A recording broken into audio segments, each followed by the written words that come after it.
선생님 안녕하세요. 예, 안녕하세요. 간략하게 누구나 잘 알고 있지만 소개 좀 부탁드리겠습니다. 김대중 노무현 대통령 연설을 썼고요. 그게 한 청와대 8년 정도 일했고요. 그 뒤에 대통령의 글쓰기라는 책을 써서 지금은 이제 글쓰기 강의하고 글쓰기에 관한 글도 쓰고 이러면서 살고 있습니다. 기본적으로 저희가 이제 돈을 번다는 게 예. 남의 일을 해주면서 돈을 벌잖아요. 예, 그렇죠. 선생님도 이제 이 김대중 대통령, 노무현 대통령 남의 글을 대신 써주시는 걸로 밥을 예, 먹고 살았죠. 남을 위한 글쓰기 어떻게 하면 잘할 수 있을까요? 간단합니다. 첫 번째는 그 사람이 되면 되죠. 근데 단순히 이렇게 스피치 라이팅 뿐만이 아니고 일반 직장인들도 그 직장에서 인정받고 그러려면 그 회사 자체가 된다거나 그 오너가 된다거나 오너와 같이 생각하고 오너와 같이 판단하고 그러는 게 사실은 제일 빠른 길인데 그렇게 오래 살다 보면요 영혼을 잃고 이제 남의 빙이 돼서 살기 때문에 정신적으로 건강하진 못해요. 예를 들어 사람은 누구나 자기 작품을 만들면서 살고 싶어 하거든요. 근데 그건 일종의 이제 그 돈 주는 사람이 원하는 제품을 만들어 주는 거잖아요. 결국 자기 작품은 아니에요. 그 돈 준 사람의 작품이죠. 나는 그 요구에 맞춰서 돈을 받고 제품을 만들어 줄 뿐이죠. 그런 게 근본적으로는 그렇게 바람직한 삶은 아닌 것 같아요. 그 중에 대표적인 게 스피치 라이터예요. 그야말로 자기는 없는 사람이에요. 내가 써주는 분의 생각을 잘 읽어서 그분의 문체로 이게 글을 쓰는 거기 때문에 그 과정에 내가 개입되면 안 돼요. 나는 없는 사람이어야 되죠. 기본적으로 직장 생활을 잘 하려면 이제 그런 필요가 있고 또 한편으로는 내가 일을 해주는 사람, 그 사람이 나를 보기에 나에 대한 신뢰가 있어야 되거든요. 그래야 내 거를 받아주거든요. 그러기 위해서는 여러 가지가 필요하겠죠. 자기가 성실하게 하는 것도 필요하고. 근데 무엇보다도 필요한 것은 내 권위를 갖는 거예요. 제가 그것 좀 해. 걔 전문가야. 일단은 그런 인정을 받는 게 그 일을 하는 데 있어서 필요한 게 아닌가. 그런 생각이 듭니다. 선생님께서 글쓰기를 위한 독서법은 따로 있다고 많은 채널에서 말씀하셨어요. 조금 구체적으로 딱딱 집어서 좀 말씀해 주시면. 저는 이제 독서를 않고 이제 글을 써와서 변명을 하자면 이제 독서할 시간도 없었던 것 같아요. 그러면서 제가 이제 뭔가 이게 발견한 거는 첫 번째로는 목차 독서라고 그럴까요? 책 다 읽을 시간은 없고 이렇게 신간이 나오거나 요즘에 누가 많이들 보는 책이라고 그러면 그 온라인 서점에 가면 목차는 다 볼 수 있거든요. 그 목차 보는 걸 좀 즐기는 편이고요. 그래서 이게 목차를 보면은 혼자 이게 이런 내용이거나 추론도 하고 정 궁금하면은 이제 찾아서 읽기도 하고 또 한 가지는 결국 우리가 독서를 하는 이유는 내 것을 만들기 위해서거든요. 남의 것을 받아들이는 게 목적이 아니고 읽고 나서 내 것을 만들어 보는 거 그리고 만들어 본 걸 메모하는 걸로써 이렇게 써보고 쓴 것을 누구에게가 말해보는 거. 독서의 궁극적인 목적은 내 생각을 말하기 위한 거죠. 그 수단으로 독서를 하는 거죠. 그래서 저는 한 꼭지 글을 아무리 짧은 글을 읽어도 그 글을 읽고 나면 잠깐 생각해봐요. 내가 이 글에서 얻은 게 뭔가. 내가 모르던 걸 알게 됐나? 아니면 내가 뭘 느꼈나? 깨달은 게 있나? 어떤 노하우를 알게 됐나?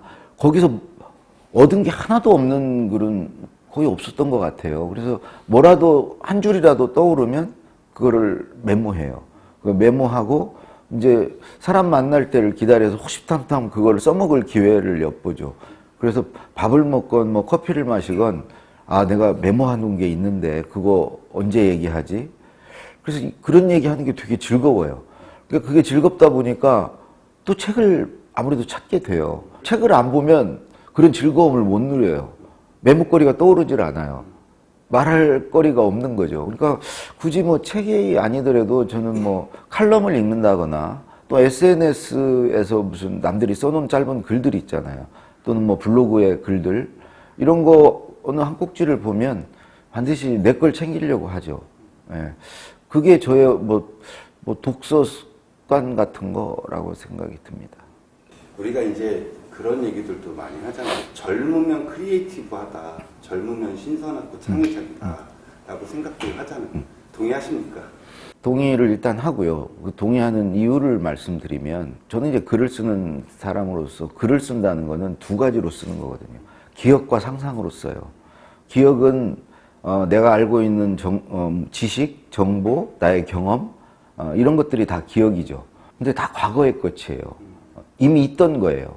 누군가에 의해서 만들어졌거나 하여튼 있던 거예요. 근데 그것만으로는 글쓰기 좋은 글을 쓸 수가 없어요. 그러니까 상상이 들어가야 돼요. 내가 경험해보지 않은 거, 내가 알지 못하는 거, 어떤 비중으로든 상상이 들어가야죠. 근데 제가 살아보니까 이 세상은 기억과 상상의 싸움이에요.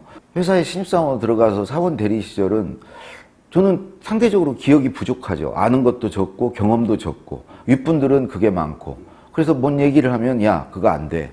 그거 해봤어. 나는 안 해봤으니까 상상으로 말하는 거 그런 거 한번 해보면 어때요? 저는 될 것 같은데요. 그러면 야 쓸데없는 소리 하지 마.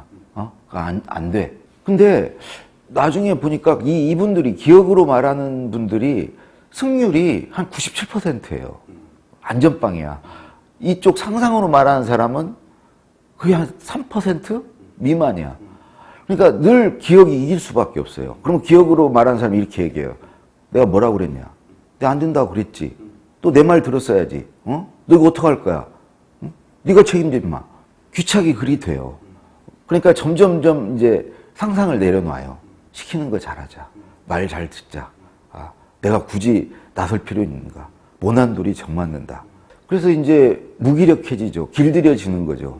그래서 이제 과장되고 이제 부장되면 미리 자기가 그걸 검열하고 재단하는 걸 잘하는 게 그걸로 밥 먹고 사는 거예요. 그걸 아는 거, 안 된다는 걸 아는 거. 그걸 얘기하면 막 고수가 되는 거야. 야, 그거 안 돼. 실제로 안 되거든. 안 돼. 아니, 그러니까 97%안 되는 확률을 손에 쥐고 얘기를 하는 거니까 당연히 항상 이겨요. 그러니까 내가 뭐라고 그랬어. 내 말이 맞지. 이렇게 되는 거죠. 그래서 저는 이 구조를 깨야 좀 더 이제 어차피 이 세상은 젊은 사람들이 이끌어 가야잖아요. 더군다나 이제는 그런 창의력, 상상력이 이제 돈이 되는 세상인데 그걸 어떻게 키워줘야 되냐. 또 가장 중요한 것은 실패에 관대한 거. 실패했을 때도 어떤 패자부활의 기회를 주는 거, 재기의 기회가 있는 거, 또 성공의 길이 하나만 있다고 생각하지 않는 거, 그 한 줄 세우기 안 하는 거, 이 방법도 있고 저 방법도 있다. 네 방법을 해봐라. 그리고 나서 실패를 하죠. 아마존 같은 데가 실패를 안 하면 일을 안 했다고 하는 거 나 이해가 돼요. 왜 그러냐면 어느 날 뭘 딱 했는데 그게 성공할 확률은 진짜 이거는 희박한 거예요. 그게 성공한다면 그 별게 아니에요. 근데 대박이 나려면 당연히 실패를 딛고 나오는 거거든요. 계속 해보다가 시행착오 속에서 시도와 도전 끝에 나오는 게 뭐가 되는 일이 되는 거거든요. 그러니까 실패를 안 해봤다는 것은 시도해보지 않았다는 거고 그거는 일을 안 한 거죠. 성공할 생각이 없는 거죠. 아마존이 난 맞다고 생각해요. 물론 아마존이 뭐 여유가 있으니까 이제 그런 게 가능하겠지만 우리는 이분들도 실패 책임지기 싫죠. 실패하면은 그게 자기한테 아주 치명적인 약점이 되거나 자기가 그걸 감수해야 되는데 위험을 회피하는 게 당연하죠. 이 어떤 시대적 흐름으로 봤을 때 이런 부분들이 좀 바뀌어야 된다. 모든 컨텐츠의 출발은 사실 글쓰기부터 시작이잖아요. 모두가 미디어인 시대에 살고 있습니다. 요즘. 그렇죠. 어려운 질문이지만 어떻게 글을 쓸까요, 선생님? 뭐 유튜브건 SNS건 결국은 이제 거기를 통해서 말을 하고 글을 쓰는 거죠. 거기에서 하는 말도 원래 바탕은 글인 거죠. 대본 없이 말할 수 없죠. 뭐 메모라도 해서 말하는 거지. 그렇다면 이제 그런 어떤 말과 글의 그 본질이 뭐냐? 저는 두 가지라고 생각해요. 하나는 컨텐츠고 하나는 스토리입니다. 결국은 컨텐츠와 스토리로 말하고 쓰는 거예요. 유튜브 하는 거 자세히 보면은 결국 어떤 컨텐츠라는 전문성, 그 사람 하면 떠오르는 어떤 주제, 테마, 그거와 또 다른 하나는 그 사람이 그걸 하면서 겪은 일화, 에피소드, 결국 스토리예요. 이것의 교직이에요. 이게 시줄과 날줄로 엮여진 게 우리가 보통 하는 말과 글인 거죠. 그래서 글을 잘 쓰려면, 말을 잘하려면 우선 자기 컨텐츠 가져야 되고요. 저 사람 하면은 쟤 뭐 좀 하는 애야. 쟤 아주 그거에 빠져 사는 애야. 걔 만날 때마다 그 얘기만 해. 그 미친 애야 거기에. 이런 그 무엇. 그게 이제 그 사람의 컨텐츠죠. 그게 있어야 되고 그 컨텐츠를 그냥 갖고만 있으면 그냥 즐기는 거예요. 그걸 가지고 뭔가 이루고자 하는 목표나 꿈이 있어서 그 꿈을 이루기 위해서 계속 뭔가를 시도하고 도전해야죠. 그 과정에서 스토리가 만들어지는 거거든요. 고난, 역경, 시련, 뭐 실패, 이걸 또 극복하는 그런 스토리가 만들어지는 거거든요. 결국은 이 스토리, 그 다음에 아까 얘기한 컨텐츠, 이 두 가지가 있어야 말을 잘하고 글을 잘 쓸 수 있다. 이 세상에 말 잘한다, 누구 글 잘 쓴다 한 사람들의 본질은요, 이 두 가지를 갖고 있는 거예요. 컨텐츠가 없으면 의미가 없어요. 스토리가 없으면 재미가 없어요. 결국 말과 글은 의미와 재미를 충족시켜야 되거든요. 둘 다 필요해요. 대학 교수님들 막 컨텐츠는 정말 많아. 스토리가 하나도 없어. 컨텐츠만 가지고 얘기를 해. 사람들이 재미없다고 그래요. 근데 또 이 컨텐츠만 갖고 하는 건 굉장히 위험한 게 이제 인공지능 시대거든요. 이 인공지능 컨텐츠가 우리가 따라갈 수 없어요. 그럼 빅데이터, 인공지능 우리가 따라갈 수 없죠. 거기에 이제 부족한 게 이 사람 냄새가 나는 그 인공지능은 스토리가 없거든요. 이게 반드시 필요해요. 근데 스토리만 또 얘기하면은 공허해요. 사람들이 뭐 재밌긴 하는데 그래서 뭐 어쩌라고? 뭐 네 얘기를 자꾸 나한테 해? 그 자기는 그 이야기에서 얻는 게 있어야 되거든. 깨닫는 게 있어야 되거든. 아, 거기서 뭐 교훈을 얻고 시사점을 얻고 어떤 노하우를 알게 되고 이야기는 사실은 그 컨텐츠를 전달하는 수단이거든요. 이야기를 재밌게 들었는데 그 안에 컨텐츠가 없다. 아, 그러면 실망하죠. 그래서 컨텐츠가 결국 그 만든 컨텐츠를 쌓아가는 과정이 스토리가 되기도 하고 스토리는 결국 컨텐츠를 표현하는 수단인 거고 그래서 이 두 가지를 갖추려고 하는 게 결국 글 잘 쓰고 말 잘하는 비결이다. 제가 이제 그 두 가지를 다 갖고 있는 거예요. 아, 그렇게 대놓고 웃으시면. 대통령의 글쓰기는 거의 200세를 목전에 두고 있고, 예. 강원국의 글쓰기라는 또 시대의 명저가 이제. 예. 네, 아주 정확한 표현입니다. 네, 네. 아. 그러면서도 이제 방송이나 강연에도 굉장히 많이 나오시잖아요. 예. 제가 이제 보니까 이제 글쓰기에 대해서 말씀을 많이 해주시려고 나오시는 것 같아요. 예. 꾸준히 책과 다양한 매체를 통해서 글쓰기를 강조하시는 이유가 뭔가요? 그게 제가 유일하게 잘할 수 있는 거기 때문에 그렇고요. 그게 제 컨텐츠고요. 저의 화두고 저의 프로젝트예요. 저는 글쓰기에 대해서 말하고 글 쓰는 게 즐겁고요.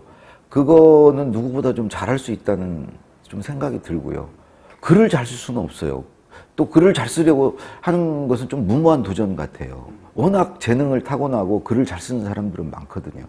그래서 나는 글쓰기에 대해서 그냥 말하고 글을 쓰는 사람이 되자. 그리고 그것에 관해서 제 목표도 있고 꿈도 있어요. 좀 허황한 꿈 같지만 인류를 글쓰기 고통에서 구원하자. 그 방법을 찾자. 이렇게 쓰면 된다. 이런 방법이 있다. 왜 이런 걸로 이렇게 괴로워하냐. 제가 그걸 찾고 싶어요. 몇 가지 지금 일종의 제 가설들이 있어요. 이렇게 하면 된다. 근데 그 가설이 지금 입증이 돼야 되는데 그걸 찾아가고 있는 과정이 하나 있고요. 또 하나는 전 개인적으로 글쓰기 하면 가장 먼저 떠오르는 사람이 되고 싶어요. 지금은 이제 유시민 이사장님이나 뭐 여러 다른 이제 라이벌들이 있죠. 이제 그런 분들이 생각이 안 나고 제일 먼저 강원국이 떠오르고 그리고 제가 나중에 이제 이 세상에 없을 때도 우리 이호덕 선생님이나 장하늘 선생이나 이런 분들 많은 분들이 기억하거든요. 이런 분이 되고 싶어요. 그게 내가 어떤 사는 의미가 되고 나의 어떤 내 존재의 가치 아닌가. 그리고 무엇보다도 돈이 되니까요. 네. 사실 돈이 되는 콘텐츠들은 이렇게 원포인트 레슨 해주는 책들이 사실 좀 돈이 되지 않습니까? 그렇죠. 네, 예를 들면 그러면 선생님 가설을 입증해 가는 중이라고 하시니까 자기소개서나 경력 기술서를 잘 쓰는 법 이렇게 쪽집게 과외처럼 좀 말씀해 주시면. 글은요, 모든 글은 목적이 있어요. 그걸 쓰라고 한 이유가 있어요. 이 목적에 부합하는 글을 써야 되거든요. 자소서, 경력 그 소개하는 거 왜 쓰라고 그러겠어요? 그 사람을 알고 싶어서거든요. 그러니까 다 읽었을 때 머릿속에 그 사람의, 아, 이런 사람이겠구나. 그게 사실이 아니더라도 이게 떠오르지 않는 글은 그건 잘못 쓴 자소서예요. 그럼 역으로 뭘 떠오르게 할 건가를 정해야죠. 어떤 이미지고를 정하고 그것을 그렇게 떠오르게 하기 위해서는 어떤 내용이 들어가야 될 건가 그걸 찾아야죠. 그래서 그거를 넣어줘야죠. 그래서 누구한테 이렇게 읽혀봐서 이거 읽고 나면 내가 누구로 생각이 될 것 같아? 그러기 위해서 저는 그냥 그게 바로 되는 건 아니니까 먼저 자기에 대해서 좀 뭐 친구든지 이렇게 해서 말을 좀 많이 해보라고 권하고 싶어요. 나를 소개하고 나를 설명하는 말을 먼저 해봐라. 그 말을 하면서 나를 찾을 거다. 아, 내가 이런 사람이구나. 말을 해보고 뭐 친구한테 덤으로 어떤 조언을 들을 수도 있고, 근데 궁극적으로는 내가 누군지 알기 위해서 먼저 나를 설명해보는 말하기, 이게 나는 필요하고요. 그래서 뭔지를 찾았는데 이거를 나를 보여줄 것인지 그걸 잘 모르겠어. 그래서 저는요, 기왕에 많이 나와 있는 자소서나 이런 걸 많이 보라고 권하고 싶어요. 이런 대목, 그래, 이거 나도 갖고 있는데, 이렇게 표현을 했구나, 이거를. 이게 결국 자기 혼자 뭐 이렇게 끙끙거리지 말고, 다른 사람이 쭉 써도 그건 뭐 표절도 아니고 아무것도 아니에요. 그런 데서 이렇게 좀 찾으면, 되지 않는가. 남의 걸 볼 때 뭘 또 유심히 봐야 되냐면 그 사람들이 이렇게 공통적으로 쓰고 있는 거, 그건 진부한 거거든요. 제일 그 자소서의 문제는 진부하다는 거예요. 다 비슷비슷해요. 결국 비슷비슷하다는 것은 개성이 없는 거고, 개성이 없다는 것은 그 사람이 누군지를 모른다는 거죠. 그래서 이 진부함은 싹 걷어내고, 누구나 하는 얘기, 뻔한 얘기 이런 건 다 쓰지 않고, 자기를 드러낼 수 있는, 한 사람 자소서에도 그런 문장, 그런 표현은 있거든요. 이제 그런 것은 참고해서 쓰시면 된다. 그러니까 1단계로 내가 누구인지를 말하면서 알고 그걸 표현하면은 좀 좋은 자소서라고 생각합니다.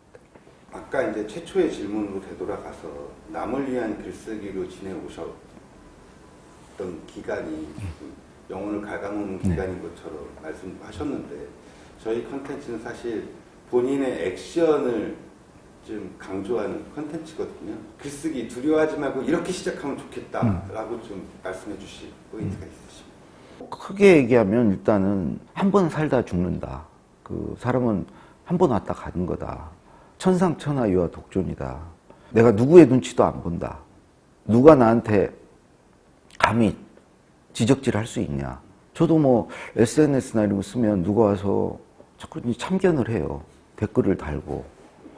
나는 이렇게 생각해요. 난 그런 거 고치고 싶은 생각 없거든. 그렇게 마음에 안 들면 보지 마. 내 글이야. 내 글 내가 쓰는데 뭘 자꾸 지적하고 무슨 뭘 어떻게 하래? 이런 생각을 저는 한편으로는 하려고 그래요. 내가 그렇게 못 해왔기 때문에. 늘 눈치를 보고 남에 맞춰주고 맞춰주는 걸로 밥 먹고 살았거든요. 맞춰주기 위해서 끊임없이 그 사람을 읽으려고 그러고 그 사람 말귀를 알아들으려고 그러고 이렇게 사는 방식이었는데, 돌아보니까 이제 내가 없이 살았다. 그래서 이제는 그냥 나를 보여주고 내 중심으로 살자. 내가 주체적으로, 내가 주도적으로. 그거는 읽고 듣기의 삶이 아니고 말하고 쓰기의 삶. 내 말을 하고 내 글을 쓰고, 그 내 말을 하고 내 글을 쓰는 거에 대해서 누가 시비 거는 거? 됐다. 나는 그냥 내 글 쓰고 내 말 한다. 네 말 안 듣는다. 이게 첫 번째 하나 생각이고요. 말은 그렇게 하지만 또 그렇게 안 되는 건 있어요. 근데 그렇게 마음 먹으려고 계속 노력해요. 막 상처도 받고, 소심해지기도 하고, 눈치도 봐요. 글 쓰면서, 말하면서. 근데 그러지 않으려고 노력하는 게 이제 하나 있고요. 또 하나는, 남과 이제 타협하는 거예요. 그건 뭐냐면 결국 내가 하고 싶은 말을 하는 게 아니고 이제 하고 싶은 말을 하되 남이 듣고 싶은 말도 한다는 거죠. 두 개를 같이 한다는 거죠. 그래서 저는 남이 듣고 싶은 말을 찾는 거, 첫 번째는 그 사람들의 질문을 생각해 봐요. 내가 하고 싶은 말, 내가 아는 거가 아니고 그 사람이 듣고 싶어 하는 말, 그 사람이 알고 싶어 하는 게 뭘까? 이제 그 질문에 답을 해주려는 생각, 그래야 독불장군이 안 되고 팔리는 또 글이 될 수 있으니까 그 질문에 답을 하려고 또 생각을 해보고, 또 하나 제가 하는 것은, 저는 예를 들어서 대통령이 이렇게 찾아서 뭘 생각을 물어보면 머릿속이 하얘져요. 근데 내 사무실로 돌아올 때는 뭔가 떠올라. 아, 이렇게 말했으면 됐는데, 아, 내가 없는 게 아닌데 왜 그 대답을 생각이 안 났을까? 회사 다닐 때 상사가 우리 회의 좀 합시다. 뭐에 대해서 아이디어 좀 모아봅시다. 그러면 나 할 말 없는데, 아이디어 없는데 뭔 또 회의야? 근데 회의를 하다 보면 누가 아이디어를 내요? 근데 그게 채택이 돼. 나도 저 정도는 생각이 있었는데, 여기 내가 먼저 말할 걸. 내가 어느 자리에서 이렇게 일을 하는데 과제를 받았는데 그걸 못 풀었어. 결국 그 자리를 못 푼 채로 떠났어. 어느 날 그 회사에 와보니까 그게 풀렸어. 근데 푼 방법이, 그 후임자가 푼 방법이 무슨 대단한 방법이 아니야. 저건 나도 풀 수, 왜 그때는 그걸 못 풀었지? 이런 생각이 드는 거예요. 그래서, 나는 내가 당사자일 때는 못 떠올리는구나. 내가 어쩌면 좋게 해석하면 뭐 잘해보려는 어떤 그런 강박 때문에 자꾸 검열을 하는구나. 남한테 막 잘 보이려고 내가 그런 게 근본적으로 있구나. 그러면 내가 당사자 하지 말고 훈수 두는 사람이 되자. 제3자 입장이 되자. 바둑 장기들 때 옆에서 지켜볼 때 수가 잘 보이고 그럴 때 아이디어가 잘 떠오르고 제3자 입장에서 참견하는 방향으로 비껴서서 생각해보자. 돌이켜 생각해보니까 학교 다닐 때 시험 볼 때 나는 3번, 4번이 헷갈리면 나는 거기서 빠져나와서 3번이라고 주장하는 애들이 이게 쉬는 시간에 뭘 맞춰보잖아요. 뭐 근거를, 이런 근거를 가지고 3번이라고 말할 거야. 4번이라고 말하는 애는 선생님이 수업 시간에 이렇게 말했고 교과서 오른쪽 위에 이런 그림이 있고 그걸 근거를 가지고 이게 4번이 답 아니야? 이렇게 둘이 싸움을 시켜요. 그리고 난 옆에서 심판을 보는 거야.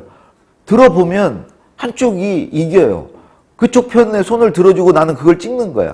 나는 그때부터 그랬구나. 내가 이렇게 비켜서서 생각하는 게 있구나. 그래서 그 방법이 좀 한 발 뒤로 물러서서 이게 이제 나중에는 관조하는 수준이 되면 이제 아주 이 수준이 높아지겠죠. 그런 방식으로 생각하고 그 생각을 글로 옮기면 사람들한테 좀 공감이 되고 그런 글이 되지 않을까 싶어서 제가 하는 방법은 어떤 주제에 관해서 글을 써야 될 때 그 주제어, 키워드가 들어가 있는 칼럼 한두 개 읽고 유튜브 동영상 강의 한두 개 듣고 그 예스24나 교보문고 가서 그 키워드가 들어가 있는 책의 목차를 한두 개 보고 구글에 가서 이미지 검색을 해보고, 그러니까 남이 써놓은 글이나 어떤 강연이나 어떤 이미지나 그건 원래 있던 거고 남의 것인데 그것을 저는 보고 듣고 읽으면 제게 떠올라요. 그게 일종의 제가 이제 훈수 두듯이 비껴서서 보는 거예요. 그게 마치 대통령 앞에서는 대답이 생각 안 났지만 돌아올 때 생각나는 거, 뭐 이런 거 같은 거예요. 회의 때 내가 먼저 생각은 안 났지만 누가 말을 하면 내 생각이 나는 거, 그런 거나 같은 거죠. 그게 저의 어떤 사고법이고 그런 식으로 저는 제 생각을 만들려고 합니다.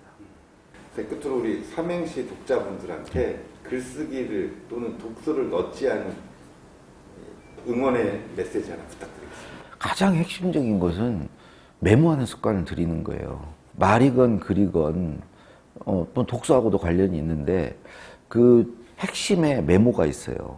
왜 그러냐면 우리가 말을 잘하고 글을 잘 쓰려면 말할 거리, 글 쓸 거리가 미리 준비되어 있는 사람이 잘 쓰는 거예요.